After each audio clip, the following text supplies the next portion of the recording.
Hi guys! Today is mag-unboxing tayo. So ano kayong naman na ito? So ito na mga guys. Isang gamit siya guys. Isang gamit. So sa makakaano nito is pang merienda lang po ito. Ito ay pang merienda lamang.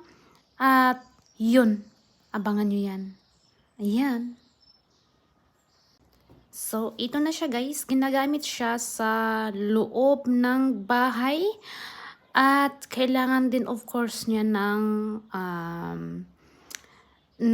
machine. So, ibig sabihin is kailangan siya ng machine para magamit siya. At ito'y ginagamit madalas sa loob ng bahay. Ayan po guys. So, buksan na po natin at enjoy lang po natin ang pagbubukas. Yan lang po guys. At kita-kita tayo sa ating unboxing and see you next vlog. Babu!